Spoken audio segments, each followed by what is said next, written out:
नमस्कार साथियों, SK tutorial YouTube channel पे आपका स्वागत है। आज के इस एपिसोड में मैं बात करने जा रहा हूं एनएफएल यानी कि नेशनल फर्टिलाइजर्स लिमिटेड में जो नॉन एग्जीक्यूटिव पोस्ट के लिए वैकेंसीज आए हुए हैं, जिसके लिए अलग अलग एजुकेशनल क्वालिफिकेशंस वाले कैंडिडेट अलग अलग पोस्ट के लिए फॉर्म को अप्लाई कर सकते हैं। तो आज के इस एपिसोड में स्पेशली हम लोग जानेंगे junior engineer assistant grade 2 production के लिए जो एजुकेशनल क्वालिफिकेशंस है, diploma in chemical engineering, diploma in petrochemical engineering और बीएससी वाले कैंडिडेट भी एलिजिबल हैं। तो ऐसे में यहां पर एक ही पोस्ट के लिए 3 एजुकेशनल क्वालिफिकेशंस होने के वजह से अलग अलग एजुकेशनल क्वालिफिकेशंस वाले कैंडिडेट कंफ्यूजन में चले जाते हैं कि कौन से सिलेबस को पढ़ना है। मैंने किया है डिप्लोमा इन केमिकल इंजीनियरिंग, तो क्या मुझे सिर्फ केमिकल इंजीनियरिंग के कोर सब्जेक्ट को पढ़ने हैं? मैंने किया है डिप्लोमा इन पेट्रोकेमिकल इंजीनियरिंग, क्या मुझे कोर सब्जेक्ट को सिर्फ पढ़नी है? मैंने तो सर किया है बीएससी, तो क्या मुझे बीएससी का सिर्फ सब्जेक्ट को पढ़ना पड़ेगा? और बीएससी में भी मैंने अगर केमिस्ट्री से किया है बीएससी, तो क्या मुझे सिर्फ केमिस्ट्री पढ़ने होंगे? या फिर अगर हमने मैथ से किया है तो क्या मुझे मैथ पढ़ने होंगे या फिर फिजिक्स भी पढ़ने होंगे? इस तरह के बहुत सारे दुविधाएं हैं कैंडिडेट के मन में। तो ये सभी तरह के जो दुविधा है, इसको दूर करने के लिए मैं लाया हूं इस वीडियोज को। दोस्तों, अगर आपके लिए ये वीडियो हेल्पफुल होता है तो आप लोग इस वीडियो को शेयर कर सकते हैं, लाइक कर सकते हैं, और चैनल पे अगर नए हैं तो प्यार से इस चैनल को सब्सक्राइब कर लीजिए फॉर मोर वीडियोस की नोटिफिकेशंस को पाने के लिए।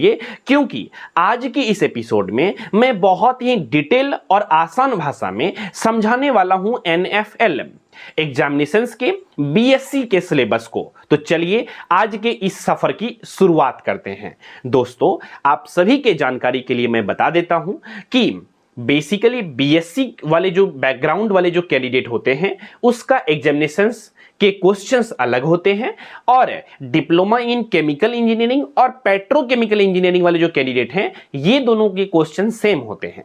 तो इसका मतलब ये हुआ कि डिप्लोमा इन केमिकल इंजीनियरिंग जो कैंडिडेट किया है या फिर पेट्रोकेमिकल इंजीनियरिंग, उसको अपना अपना कोर सब्जेक्ट को पढ़ना चाहिए जो उन्होंने डिप्लोमा में पढ़ा है।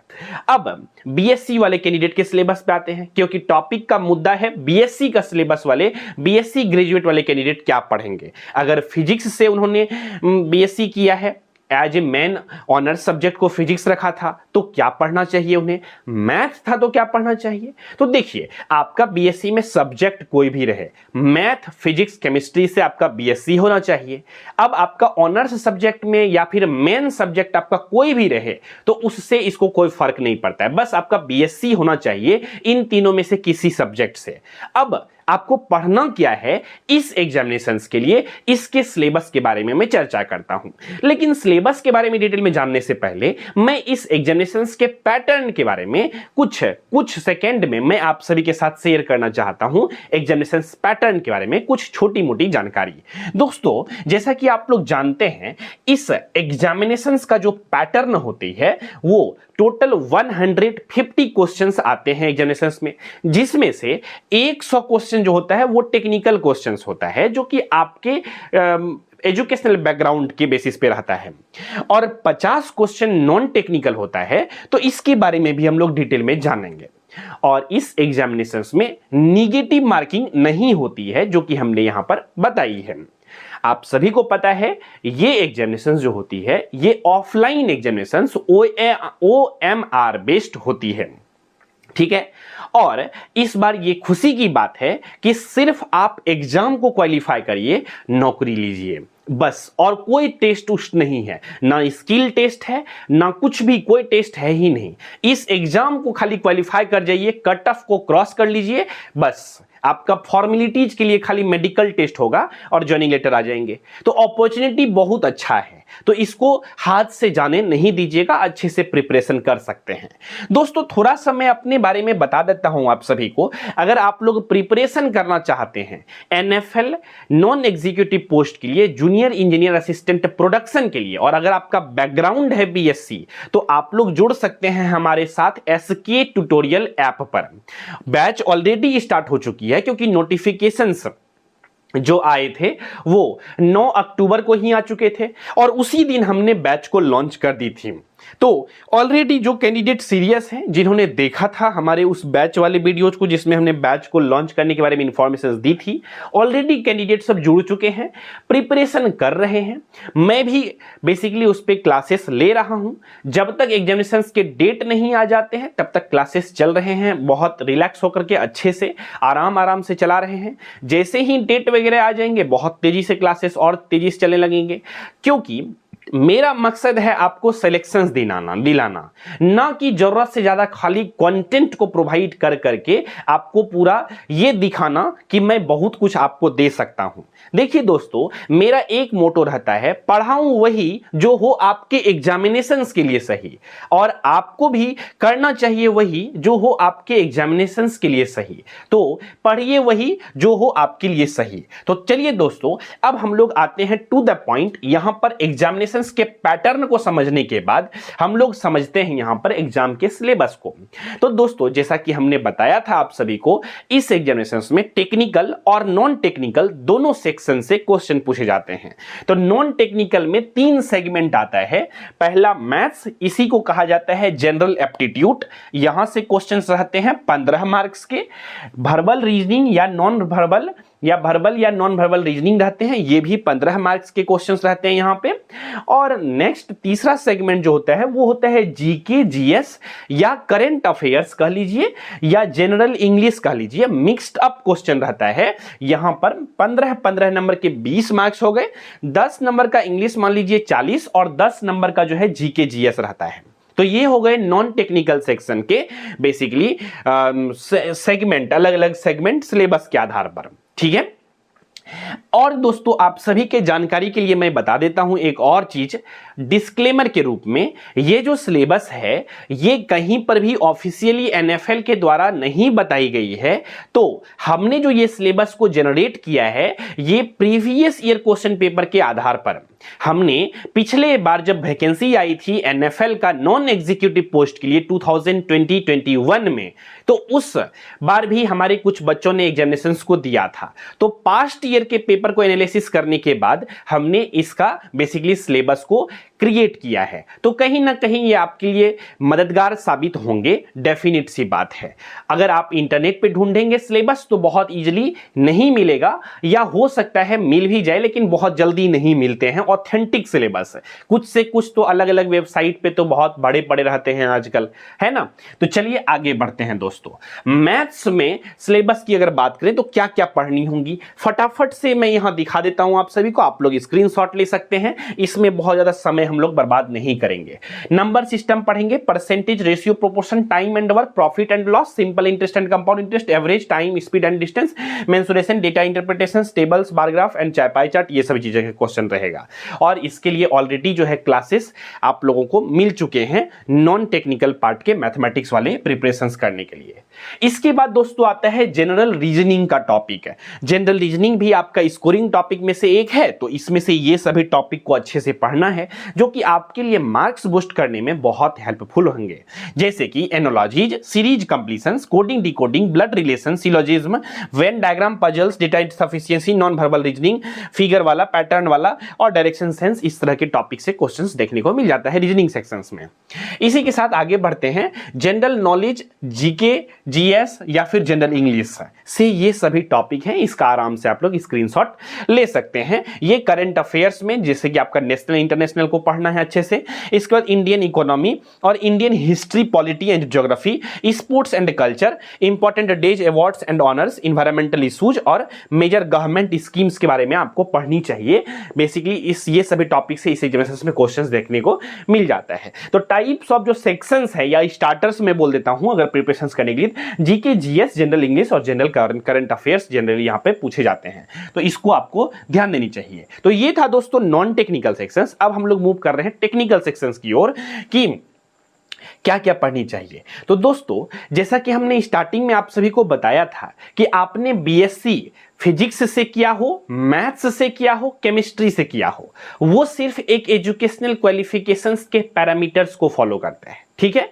आपको सभी को, अगर आपने फिजिक्स से भी किया है बीएससी और आपका फिजिक्स ऑनर्स रहा है, फिर भी आपको ये सिलेबस को फॉलो करनी है, आपको ये सिलेबस को पढ़ना है, ये सारे टॉपिक्स को अच्छे से पढ़ना है, क्योंकि क्वेश्चन जो आएंगे ये सभी टॉपिक से क्वेश्चंस देखने को मिलता है, तो इसको अच्छे से आपको पढ़नी है।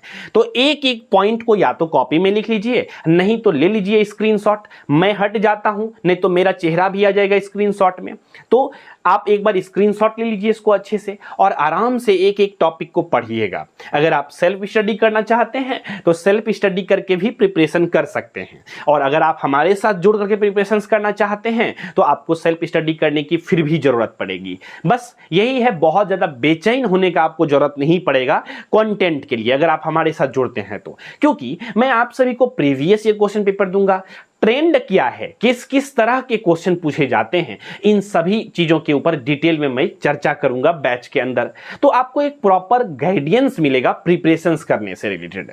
इसीलिए बेसिकली जब मैं आप सभी के लिए मेहनत करने को रेडी हूं, आप सभी को एक सही डायरेक्शंस देने को रेडी हूं, तो फिर आप लोग क्यों होंगे बहुत ज्यादा डायरेक्शंस लेस, है ना? क्योंकि आप यह भी जानते हैं कि आप कॉम्पिटिटिव एग्जामिनेशंस का प्रिपरेशंस कर रहे हैं, तो अगर आप सब कुछ अपने से करने पे तुले रहेंगे तो बहुत थोड़ा सा टाइम लग जाता है। समझ रहे बात को? मैं ये नहीं कह रहा कि सेल्फ स्टडी करके नहीं हो सकता है, बिल्कुल हो सकता है, बस टाइम लग जाता है थोड़ा सा, और वही टाइम कॉम्पिटिटिव एग्जामिनेशंस के प्रिपरेशंस करने के लिए बेसिकली बहुत इंपॉर्टेंट रोल प्ले करता है। अगर कहते हैं ना कि मेहनत हर कोई करता है, अगर कोई स्मार्ट स्ट्रेटेजी को फॉलो करे तो बेसिकली सफलता जल्दी मिलने की संभावनाएं बढ़ जाती है कि नहीं? तो इस तरह से चीजें हैं।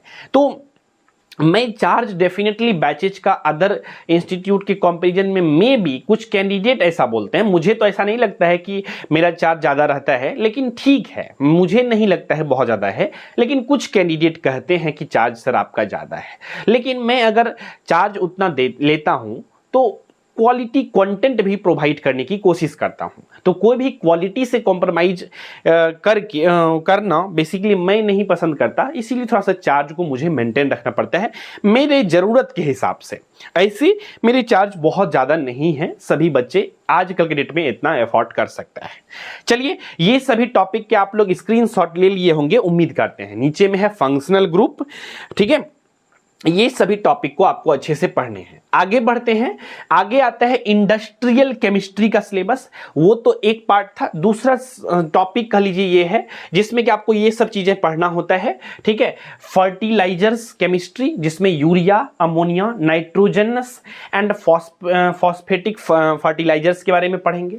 Unit operation in chemical industry में हम लोग fluid mechanics, flow of fluids, pumps, compressor, heat transfer, conduction, convection, radiation और मास ट्रांसफर में ये सभी टॉपिक को हम लोग पढ़ेंगे, जो कि ऑलरेडी ये सभी टॉपिक को हमने बैच में पढ़ा दी है।